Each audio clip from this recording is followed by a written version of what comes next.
Central জোনের প্র্যাকটিসে ঢু মারতে এসেছিলেন মুস্তাফিজুর রহমান। রাজশাহীতে এদিনই প্রথম প্র্যাকটিসে আসা তাসকিন আহমেদের সঙ্গে কুশল বিনিময় হলো তার পর মুহূর্তে। পেস বোলিং কোচ শন টেইডের পাশে পেস ইউনিটের অন্যতম সেরা দুই অস্ত্র। সবকিছু ঠিক থাকলে চলমান টি-20 বিশ্বকাপে থাকতেই পারতেন মুস্তাফিজ, খেলতে পারতেন আইপিএল এর আসন্ন এডিশনে। তবে মুস্তাফিজকে কেকেআর থেকে বাদ দিয়ে যে ঝামেলা শুরু করেছিল বিসিসিআই, তার ফলশ্রুতিতে বাংলাদেশের বিশ্বকাপও খেলা হয়নি। আইপিএল খেলার আগ্রহ যে কারোরই প্রবল থাকবে, এটাই স্বাভাবিক। তবে 9 কোটি 20 লাখ রুপি আর্থিক ক্ষতির পরেও মুস্তাফিজ ছিলেন নির্ভার, বলেছিলেন লেট ইট গো।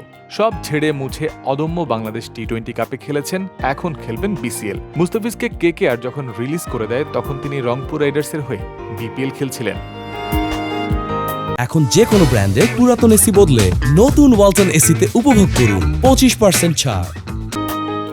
সে সময় তাকে খুব কাছ থেকে দেখেছেন দলটির কোচ মোহাম্মদ আশরাফুল। ফ্রিকোয়েন্সিকে তিনি জানিয়েছেন, সাকিব আল হাসানের মতোই মুস্তাফিজের চিন্তাভাবনার ধরন বিশ্বমানের। রংপুর রাইডার্সও ছিল, এই ঘটনাটা যখন হলো রংপুর রাইডার্সের থাকাকালীন হয়েছে। মুস্তাফিজের মধ্যে এবং সাকিব আল হাসান, এই দুইজন মানুষের চিন্তা ভাবনাটাই অন্য অন্য ক্রিকেটার বা অন্য অন্য মানুষের থেকে ডিফারেন্ট। আমাদের বাংলাদেশি স্টাইলের তারা চিন্তাই করে না।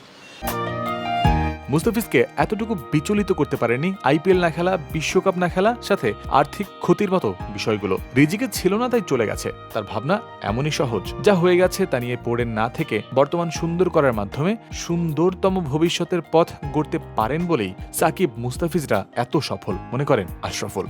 এটা তারা একদমই ছেড়ে দিয়েছেন, এটা ওদের রিজিকে ছিল না।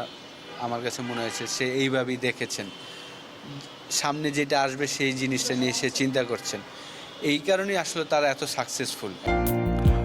মুস্তাফিজ বিষয়টা সহজভাবেই নিয়েছেন, তাই স্বাভাবিকভাবে তার উপর চাপের পরিমাণও এতে কম থাকবে। আশরাফুলের কথার সূত্র ধরেই বলতে হয়, এটাও তো সফলতার অন্যতম মূল মন্ত্র। রাজশাহী বিভাগীয় স্টেডিয়াম থেকে জয়ন্ত বিন্দু, ফ্রিকোয়েন্সি।